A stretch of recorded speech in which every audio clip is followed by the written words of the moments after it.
I'm here with Joshua. He works for Big Spaceship in New York, and he probably has the coolest job title in the world, which is... Minister of Technology.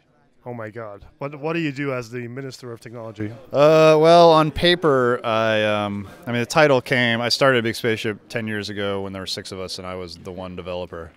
And then as soon as we hired another developer who I was kind of managing, I gave myself that title.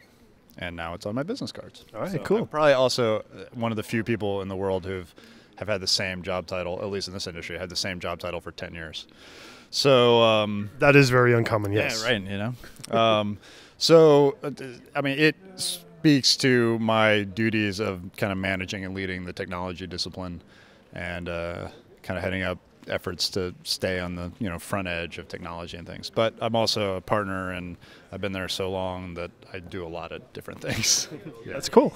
You mentioned that you were a developer before you started this company. Did you always develop, or did you do some other stuff as well? Actually, that's a very good question. Before Big Spaceship, I actually going back a couple of steps. I was a full-time musician and did print design on the side.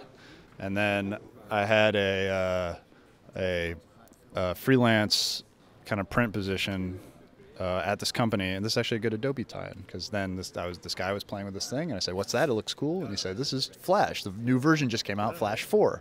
And I'm like, "Wow, that looks really cool." So I started playing with Flash 4 and started teaching myself at the time what was to become ActionScript, and just had tons of fun with it, and then started getting some web design gigs that turned into web design and development gigs that turned into a full-time position as a sort of, it was called a designer, but really just doing all the design and development myself. And then Mike, the founder of Big Spaceship, hired me to be a developer, and sort of the rest is kind of history. Cool. So there's a lot of creating. It's music, it's print, it's developing. Have you ever thought about what you would do if you weren't able to create?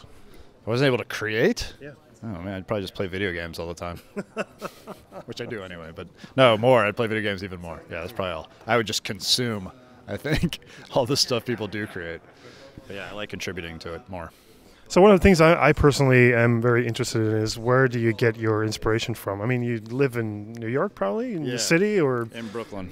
Yeah. There's lots of stuff around you. Is that where you get your inspiration from? This is going to sound really cheesy and canned, but I got to say, the inspiration I get in this arena most of the time is from the crew at Big Spaceship. I mean, I'm like, the average age is much younger than me, and so we have all these young people with tons of energy and enthusiasm, and we challenge them every day, and the things that they come up with and the stuff the work that they do is just, it's completely blows my mind constantly. So cheesy answer, but absolutely the truth. They're just amazing. We have the greatest crew in the world, and that's the kind of, that's who does the work, and they're the greatest. Cool. Now, this isn't your first time in Amsterdam. It's also not the first time for the user group, I think. Is it? No, I did FITC Amsterdam a few years ago, and I know Bert and Owen, and they've invited me over to do something like this a lot, and this is the first time it's really worked out. So, but it's been great. It's been really good. So you'll be back? Oh yeah, hopefully. God, I love it here. Oh, this town's amazing. Yeah. Well, thank you for coming, and see you next time. Of course. Thank you so much.